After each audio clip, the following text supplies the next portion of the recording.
So, guys, as the days go by, so many things are being discovered, considering the fight that Soludo brought at Peter Obi's doorstep. There is this discovery that it appears like, the presidential candidate for PDP is promising Soludo that he will be handing over to him if he's going to support him. So it appears they are promising him that they will hand over to him if Atiku finally emerges the president of Nigeria.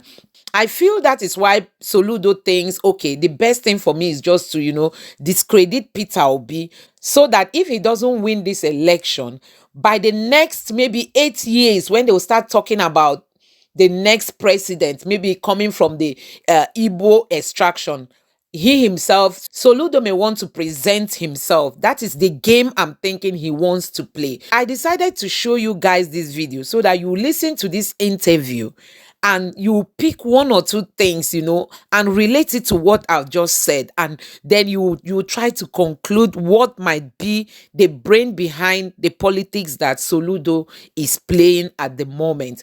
So please just take your time, relax and listen to this video. You will get to understand with me that something is cooking behind the scene. But don't forget, a tree cannot make a forest. Soludo cannot just come up and say, oh, Peter Obi would never win the election because of his own ambition, and then he thinks it will just go easily for him, and you think he will just succeed by castigating another person. It's not so easy. So guys, it's not so easy. All we know is, look at the mandate behind Peter Obi. People are endorsing Peter Obi day by day. Honestly, Peter Obi is the only outstanding candidate. Look at almost all the youths are behind Peter Obi. So if you have not joined the Obedient family, what are you waiting for? Please join the Obedient family. Let us all come together and support Peter Obi. Let him become the next president of Nigeria to bring us out from the dungeon that this present administration has thrown us into. And if you are an Obedient out there, please, have you gotten your PVC? Have you gotten your PVC? Please get your PVC. That is where your power is. Get your PVC. Please do me a favor, subscribe to my channel, turn on the notification bell. Also, let me know what you think about this interview in the comment section. Thank you. The governor of Anambra State, Charles Soludo, said the value of investments made by the Labour Party presidential candidate Peter Obi while he was the governor of the state was worth next to nothing.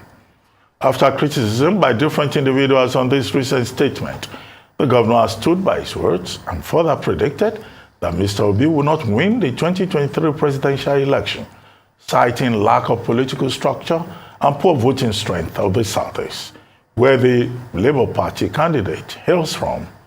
However, Peter Obi has responded to Soludo's statement, saying he did his best as governor of Anambra State and urged the incumbent governor to do his best also in the state as a professor of economics. Joining us on this show this morning as we discuss these latest comments by the Anambra State governor is Achike Chude, a public affairs analyst, and John Wokedi, president of Anambra State Indigenous Lawyers Forum and former acting secretary general of the League of Anambra Professionals. Welcome to the morning show, gentlemen, Achike Chude and John Wokedi.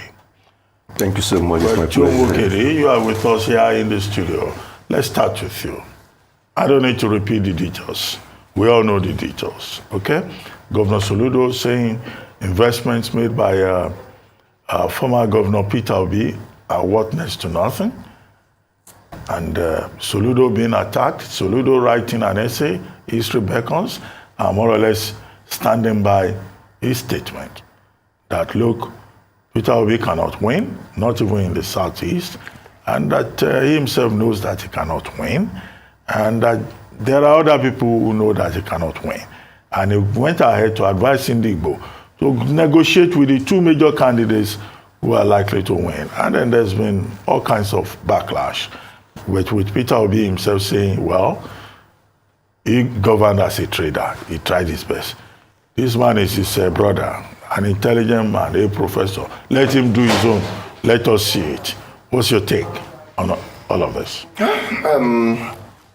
The statement, well, I have to start by saying that the governor has the right, as enshrined in our constitution, to speak his mind, to speak as a Nigerian citizen. And he bared his mind on what he has considered within his own views and his own opinion, his own assessment, to be the outcome of the elections that are not yet held. So the analysis he gave about the investments, I'm from Anambra State, we are all there when Peter Obi was the governor. I was actually in charge of young professionals, during his administration of League of Anambra Professionals, then LAP. We attended events, we witnessed everything that happened. Even when that investment was made, we are aware of it. And we appreciated that, we applauded it. And even when that the factory was established at Onitsha, the producers of Hero and other drinks, it was a welcome development. We also applauded that move. And the investment that he made in some other places, we are aware. And we are aware that the governor was thinking about the future, not just the present. You don't just run a government in such a way that everything must end up with you. And while others were embezzling, he was investing. And while others were like engulfed in several billions of money as debts they incurred for the states, Peter Obi was actually saving money and investing money and left without a single debt for Anambra State. Instead, he handed over money to the governor that succeeded him, Willie Obiano. So when you say that somebody made an investment that was worth next to nothing, we have seen people that have made investments. Even the Odua group by our river, the Awolowo, that had investments in Odua and everything that happened later. Nobody can say Awolowo did not do well because he formed Odua, invested money in so many companies then in the western region. And now some of those companies are no longer there. We look at the intention in law. We look at what somebody said to achieve. We look at the mission that person had while engaging in that act. Was Peter Obi actually having a mischievous or malicious intention by investing in Anambra State money? The answer is no. And for him to even encourage the foreign investor that, look, you are investing in a place that you will receive tremendous profit or dividend. Let the states become part of the investment, which also he did. So when the governor said, and Peter Obi was governor for almost 16 years ago, he finished his tenure how many years ago? A governor came up after him, and that governor would have nurtured investment, or that governor would have told us what happened during that investment.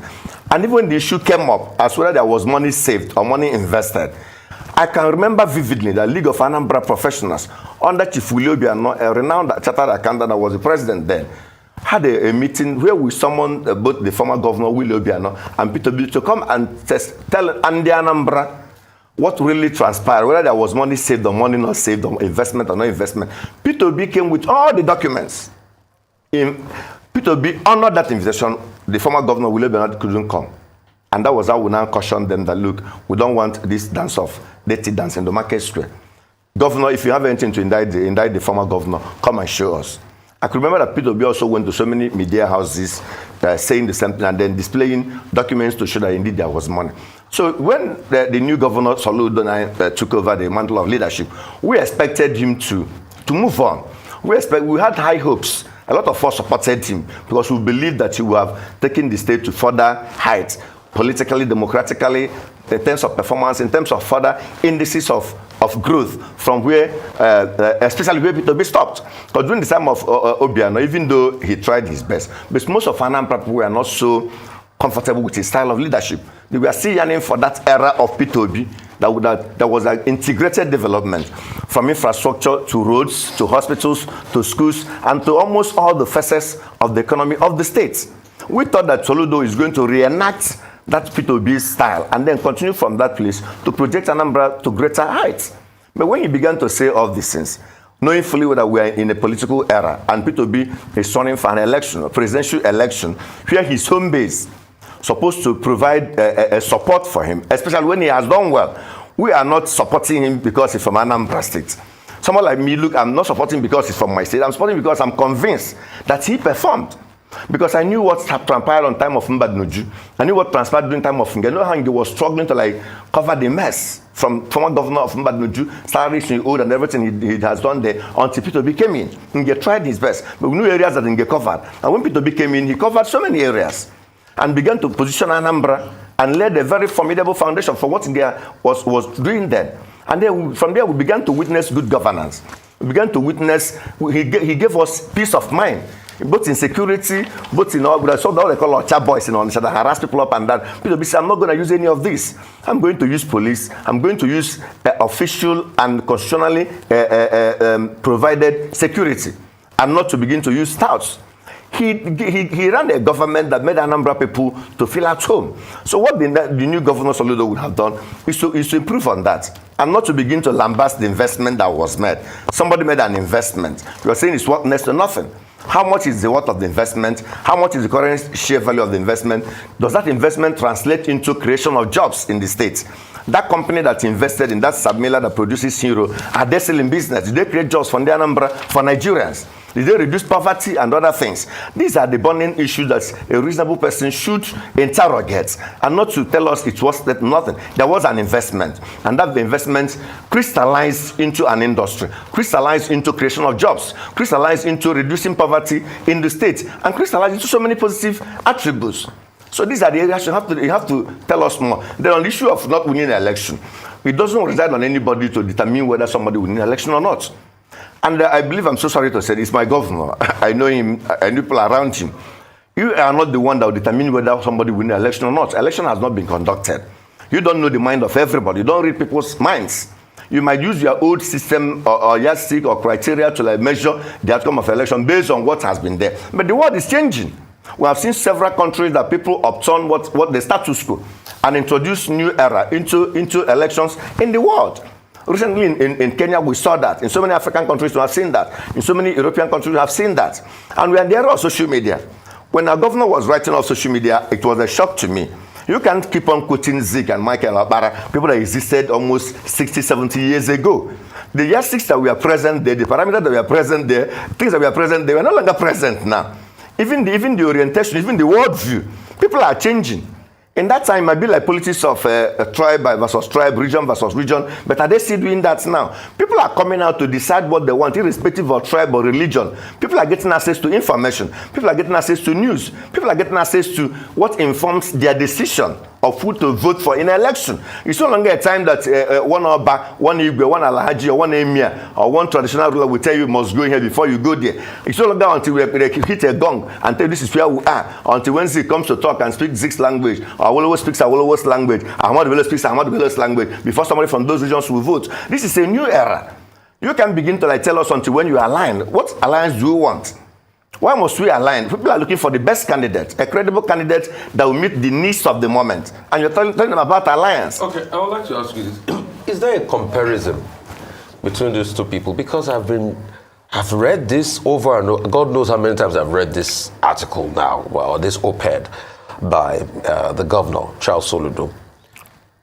At first he reacted and said, oh, people say I'm jealous of Peter Obi. He laughed it off and said, hell no. But he went further in that same article to say, I know when and how it is appropriate to save. I built Nigeria's foreign reserve from 10 billion that I inherited to 63 billion, even after paying 12 billion to pay off Nigeria's external debt and going through unprecedented global financial crisis. And I still left behind $45 billion. Go and verify. Was that necessary? That was actually the issue. Okay, he was trying to rubbish the savings made by Peter Obi. But he said citing that there was poverty, which I don't know, because I was trying to ask my colleagues when there was this increase in poverty in Anambra State, because I participated almost in everything in Anambra, all the events, Modora Community Center, the one at the hotels there, I always go. But I had more chances than now, almost so much engulfed in my practice. I was not asking them, when was this poverty in Anambra? How and where? But then you saved money. When he was saving that money as CBN governor, do we have everything I wanted in Nigeria? Is Nigeria the best country in the world? Have we grown up to the level of America? Are we the best economy in the world? Are we not having infrastructure deficit? If the government that Soludo served had actually provided unnecessary infrastructure in Nigeria, can Buhari still be building infrastructure? Can even the people contesting the election and be promising us infrastructure? Can Yar'Adua come up with infrastructure? The room for development can never be filled. And a good government, even a good manager of a company, must have a set out funds that you can use to target the doomsday. When the profit might not be at the higher level, that there must be a money you must set down. It will also give you confidence. Even me as an employer, I have monies I set down. What in the event I'm not able to meet money that will enable me to pay my workers, I can resort to that pool of funds. That gives a stability to my office. It gives stability to that establishment or firm or a state. You can't just come into a state and say every money that accrued to the state, you finish the whole money and also borrow. When you borrow money, you begin to pay interest. That interest you are paying, that money is money that will also be part of your investment in the state, part of money you used to work. But now you are now saying that somebody did something wrong, there was no roof. I was wondering where there was no roof in schools in Anambra, because even my own town, Peter Obi shared buses to all the schools. Even there was a robbery that occurred in my town where people wanted to go and cut away laboratory equipment that Peter Obi bought when he was governor. Those people were caught. Even generators, they wanted, even in the villages. I'm not talking of two schools in the city like Onishoka, Newi, whatever. I'm talking in the villages. They were all equipped. He bought innocent buses and gave all of them. So I was wondering, the school that was without roof in Anambra, even in his own town, in Sofia, he cannot tell us that the school was without roof. So when he said that, I was like, is it the same Anambra we are from or any other place? But I don't know what informed the governor's statement. But if somebody has saved money, you are condemning that somebody has saved money, and also you saved the same money when you have not finished all the problems you had in Nigeria. At that point in time, why saving? Every reasonable businessman, every reasonable entrepreneur, every reasonable management of personal resources ought to have money set aside for any day.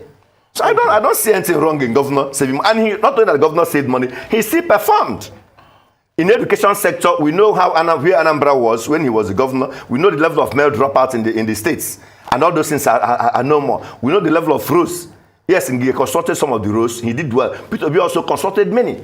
I was like, if somebody is saving money and starving the states of resources and of infrastructure, you can come. Peter Obi built Anambra State Secretariat by Paul B company. The Anambra was operational. When we are filling our forms and doing our jumbo, whatever in Anambra, you go to Amansi and go to one ministry, you go to Amamobia, you go to Agolo, you go to Oka, you go to different, because they scattered all the state secretariat all over the whole places. Peter Obi came and built Anambra Secretariat. We had a secretariat where you can come to one building and finish up everything. And so local governments were operating under rents. Like in the local government, he built that secretariat along the express road. I don't understand. But I don't know. But for me, I believe that Governor Soludo had a good will. Me personally, I supported him when he was going for election, because I go for best interest of the people. Not that he gave me anything or he mobilized me, but I did it on my own. Even Peter Obi, I'm supporting because I believe for the best interest of the people. I always stand on the best interest of the people. And that is what we believe that will prevail. Okay. I think substantially, some people can hold the view that Mr. Peter Obi has settled this matter. He said, look, that's the past. He is moving on. He's looking to the future. Exactly. Governor Soludo is the one who is now in Anambra. Yes. Let him do his own bit. Exactly. Right? But Soludo raised some other issues about the future.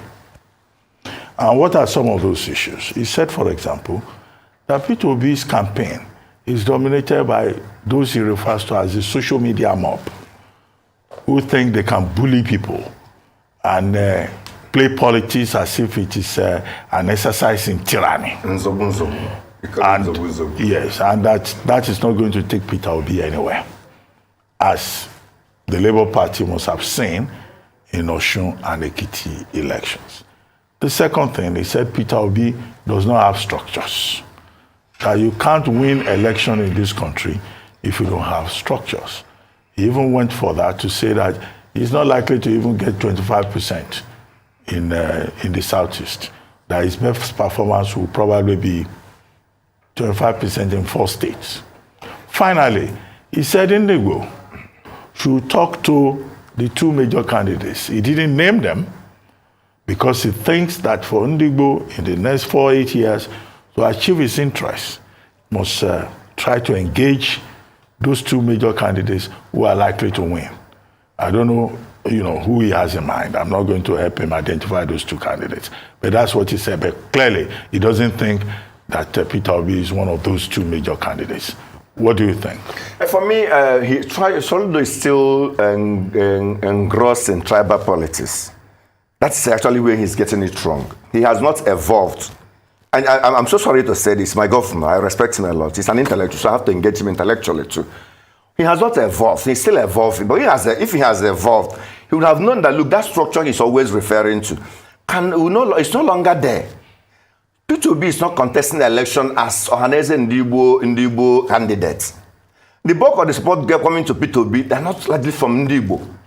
People that welcome Peter Obi in Bini are not Igbos. People that welcome him in Taraba are not Igbos. People that welcome him where he has gone to, they are not Igbos. Igbos are not the people there. Peter Obi is running the election for Nigerians. He's a candidate of election in Nigeria and not in Igbo. And there this issue of alliances. That is where our problem lies. Whenever we want to go to election, we begin to form alliances, begin to share positions and share posts. We don't look at the credibility and competency of the people running the election. Even if somebody is not credible, for the fact this region says this is the person we are putting forward for this post because we are going to reconcile with this other region, put this person forward, put this person forward, they'll force Nigerians to accept that. But that is wrong. We have grown beyond that level of politics. We have gone to the level that every Nigerian is a stakeholder. You don't just narrow politics to regional consideration. You state that Ndigbo must go and talk to candidates and then come and ask them, what are you doing for us? What are you doing for us? Are they contesting election like that in other civilized society? The answer is no. Nigeria must grow. And that is what people love about this current political dispensation now with Peter Obi as a presidential candidate. That something new is coming to Nigeria. There should be a shift from that old thinking and that old methodology and that old ways of doing things. So the governor of Anambra says my state should evolve and know that, look, we are no longer within that era. And they get calling on Ndigbo to go and negotiate. Are you negotiating based on what you will get? Are you negotiating based on what Nigeria will get? If Nigeria says that, look, this is the person that want to be our president, why must a certain kind of people negotiate against the general interest of the people?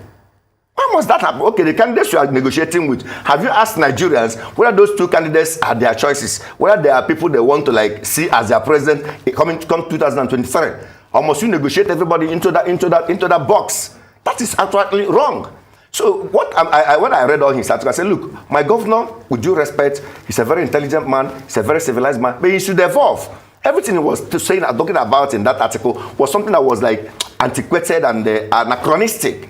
They are not what is in the obtainable in the modern world. And he should know that the world is evolving. And Nigeria should also evolve. Why must Ndigbo go and start doing that? It's Peter Obi on the top of Ndigbo. Okay, so let me share with you some opposition views because this has generated a lot of reactions and counter reactions. People have been writing in the press as regards this. Sam Omashe wrote something, and he said in his words, he talked about Soludo being a man of accountability. Sam Omashe's words, not mine. And he also said, what of the investment of Anambra money in his family business and his offshore account or the next supermarket bill while on the throne? That's what Sam Omashe is also saying here. Is it politics or what is it? No, if the governor has come out clear, statistically, to tell us what actually transpired, we would have had a wider view, a wider approach towards the issue. But he came and spoke in parables. Do you understand my point now? If you have told us, look at the worth of the investment, look at what of this, look at this, we were able to approach it from that dimension. But that wasn't said. So people have seen that, look, you said a lot of things and said nothing. So people have seen it from angle of politics, some have seen it from angle of distraction, some have seen it from angle of playing is there an ambition somewhere? Some also saying that. Some also saying that, yes, maybe he's thinking that maybe Peter Obi's chances might definitely affect his own chances, that he's a star boy too. Peter Obi is a star boy. But he does have my point. Peter Obi was a governor, he's now a governor. He might, some that's just speculation. That he might want to be the president of Igbo extraction everybody is yearning for. Because everything about him is about Igbo extraction. But we have gone beyond that, even though Peter Obi is from the southeast. But then if he has an ambition, are you on the ballot box now? Are you picky? Are you holding any? Are you contesting? Are you a candidate? The answer is no. Even if you don't want to support Peter Obi, because you are father to all. You are the governor of Anambra. You are father to all of us. Peter Obi is from your state. If you have ambition, the calculation is not favorable to you. You bury it. He calls himself, they call him Charlie Wambaf. If you know the meaning of that, he's always, that Charlie Wambaf is a reference to the fact that they came from a poor background. that God helped him through his intelligence and everything to grow to the pedestal he has gone to in life. He's a very lucky fellow. Somebody that has a bigger background couldn't achieve what he has achieved. As a governor of Central Bank, give the elected as governor of Anambra. I mean, that level is okay for him to give glory to God. That God has pushed him from being one bafo, meaning the child of a local woman, to the level he is. So he should be proud of that. And if God enables him to like grow beyond that, let God do it. You don't scuttle somebody's ambition because of your own. And he's a presidential material. Nobody is doubting that from Southeast too. But then calculations, Bible says that time and time happens to them all. Time and chance or whatever. So if time and chance did not happen to you, you know it is not your own. And more so, Peter Obi is from your state too. Must it be you, or must it be all of them? Must everybody from Southeast be Igbo president? And I heard some are saying that okay, maybe they're promising. I asked them last election under APC. So how many people did they promise president? They're promising a president from Southeast. They promised Obono president from Southeast. They promised Rochas president from Southeast. They moved the Governor Sam Umahi out of PDP to APC to give him president. They promised Nwajoba minister for state president. All of them from Southeast. Who amongst them got it? So why would somebody promise you president and then you begin to scuttle begin to allegedly scuttle what is already on ground? It doesn't really make sense. No one single citizen should promise anybody the position of the presidency of Nigeria. Well, Nigerians will decide. Nigerian people who will decide and choose whoever they want from whatever part of Nigeria. But I understand that Achike Chude is now with us. Achike Chude, can you hear us from the studio here on our Rise News channel? Is Achike Chude there? Okay, if he's not there, when he joins us, we would come back to him. Now, yesterday on this program, I brought up the issue of Ohaneze Worldwide. Ohaneze Worldwide is different from Ohaneze Indigo. Ohaneze Indigo is led by Professor George Obioso, but you have this Ohaneze Worldwide, I think led by Okechukwu Isisugo. Now, after all the usual statements, some of which you have made here about how Soludo is envious and all of that, the group now said they have reported Soludo to two major deities in Igbo land. Chokoleze in Nimbise and Obene Ukpabe in Arochukwu. And I was saying on this program yesterday that this is ridiculous. What have the deities got to do with this? Can we focus on the issues? So tell us more about this Chokoleze and Obene Ukpabe and how these deities have become major players in Nigerian politics. It's not the first time. Do those deities have PVCs? Anyway, it's not the first time we are hearing deities in Nigerian politics. We'll see, remember what happened in Okija Shrine that played a role in Nigerian politics. So bringing in deity to Nigerian politics is not the first time that is showing up in a political landscape, you know. But then I believe it was like an expression of disappointment and a kind of unanticipated kind of vituperation from quarters they least expected such to come from. You know, when somebody is intensively irritated, there's likelihood that he might go beyond certain action or acts. So what they said, for me, you know, they looked at, when you look at certain thing, there was a rich man in my place that said when you engage, if you're a poor man and you engage a big man on a fight, and you look at the big man, you cannot fight him in any way, in any manner, in any area. You can't go to court, he will defeat you. Fight him physically, his boys will beat you up. Go to wherever you go, he will finish. What do? You say you pray a prayer to God that let God take care of everything. That's the prayer of a poor man. May God take care of everything. So maybe the others in the worldwide, they've looked at Soludo as a governor. They can't fight him. They can't mobilize money against him. They can't beat him up. They can't slap him on anywhere. They now decided to call on gods to fight, to take over the battle. And it might be the gods they believe in. You know, in Africa, we always feel so ashamed of our own gods, forgetting that these are the gods that sustained our forefathers till we embrace Christianity. I'm a Christian. I profess Christianity. I belong to Christ. But then these are the gods that kept our forefathers until we embrace Christianity. So some of them still have a strong belief in those gods. And if it works for them, and they believe it works for them, and they know that they cannot do the governor anything, so they pray that prayer that rich man will say, you always tell a poor man to pray, to go and report it to God. Because if you go to court, the big man will win you. If you go to physical fight, his voice will beat you up. So you have to report it to God. So Hannes and Nibo worldwide have decided to report the case to God, their own gods. Okay. Do we have Achike today with us? Achike Trude, I'm sure you'll have been following the conversation. The article by the governor of Anambra State was titled Part 1. Should Mr. Soludo write a Part 2? Yeah, well, he can do whatever he wants to do, obviously. He said that he wrote that piece contrary to the advice that was given to him by a lot of people. People that he respected, that they advised him to let sleeping dogs lie. And obviously he felt that he has the franchise, the democratic right to express his opinion, and he has expressed his opinion. So I do not have any problem with that. I think the only issue is the content of his article.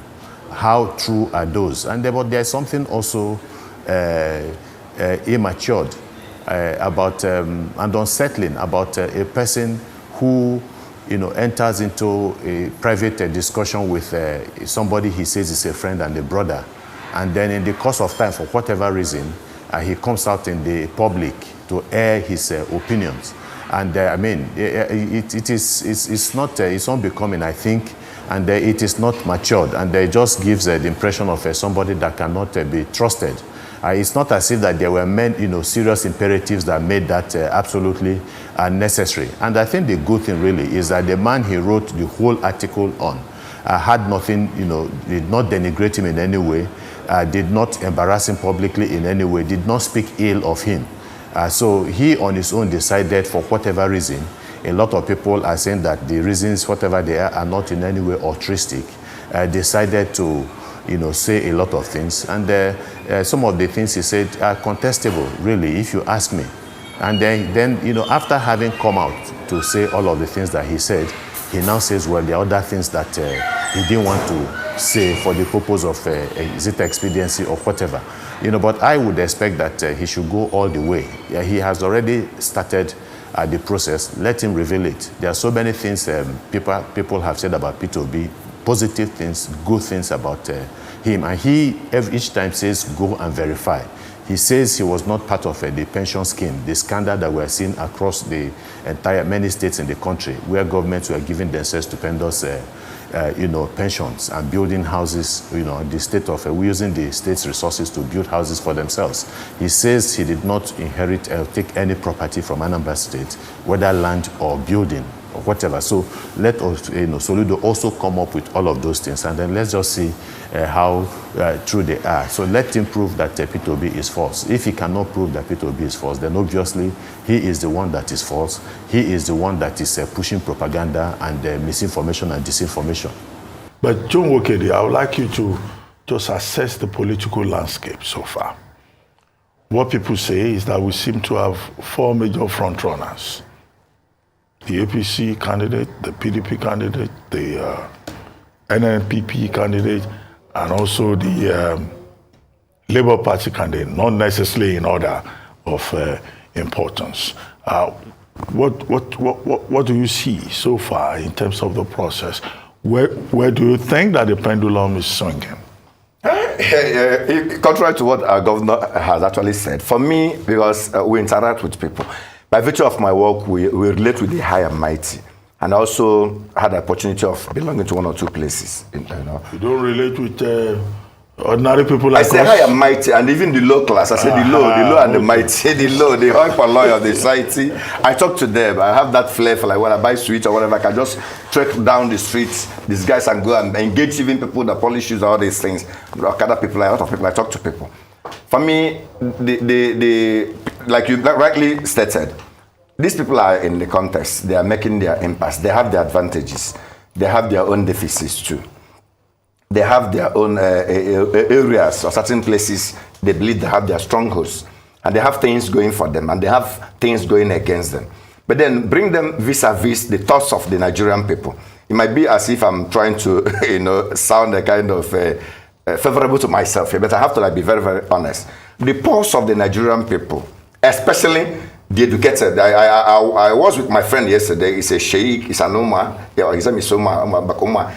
He was telling me, look, Joe, for the elites, for the educated and enlightened people, the Labour Party is ahead of everybody, even in his place in the north. He said for the low people, the people that doesn't know how to read and write, people that don't know how to read and write in the north, he said they are going fatigue.